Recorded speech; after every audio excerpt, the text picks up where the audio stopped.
Hey, it's Kate with Mount Vernon Consulting here with your monthly book recommendation. The purpose of these is to provide you with resources to make you a better employee, manager, and leader in the workplace.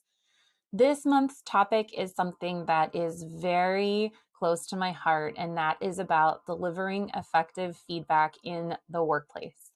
We all know right now there's a lot going on between quiet quitting and the great resignation and employee burnout. And what we're finding is one of the best tools to engage and retain your employees is providing effective, consistent, and specific feedback. And so that's where this month's book comes into play. The recommendation for this month is Feedback and Other Dirty Words. It's by Tamra Chandler, and it was published in 2019. Now, I like this book for several reasons, one of which is that it's written a fairly easy, quick read, and it's into digestible chunks. So you can read parts of it and come back and reference it. In fact, you'll note here that I've got lots of dog ears, lots of comments, notes, things referenced in here. So it's the type of book that you can keep close by. And if you need to deliver that feedback and you're not sure how to frame it, you can go back and reference that. She arranges the book by talking first about these 3 F's of feedback that she calls it. So that's making sure that your feedback is focused, fair, and frequent. So again, not particularly earth-shattering, but it is written in a way that is easy to digest and apply immediately.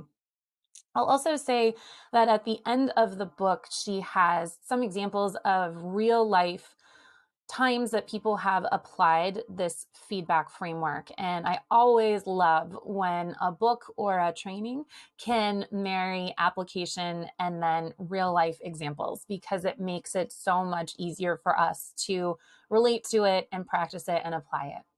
So the remainder of the book is broken out into 3 sections, which is to seekers, receivers, and extenders. And seekers are those persons who are going out and should be actively eliciting feedback or soliciting feedback from others. And that goes all the way up the top. So that includes your top senior leaders who really should be going out and talking to the customers and talking to the employees to say what's working well, what's not working well. From there, she goes into talking about receivers. So those of us that are on the receiving end of feedback. She goes into some really interesting research about neurotransmitters and how our body physically reacts to feedback. And most of the time, heads up, it is a very negative reaction that our body has towards feedback. We get a lot of anxiety around it. And then lastly, she explores the extenders, so the people who are actually delivering that feedback. And she gives some really good tips and tools of ways to deliver it in an effective way. So overall, I really liked this book. I listened to it on audiobook, and then I went back and read it again because I wanted to take some notes. And it's one of those books that I want to have close to me so that I can pull it out and reference it whenever I need to. So again, the book is Feedback and Other Dirty Words. It's by Tamra Chandler. And I would love to hear your feedback on feedback in this book. So let me know what your thoughts are in the comments.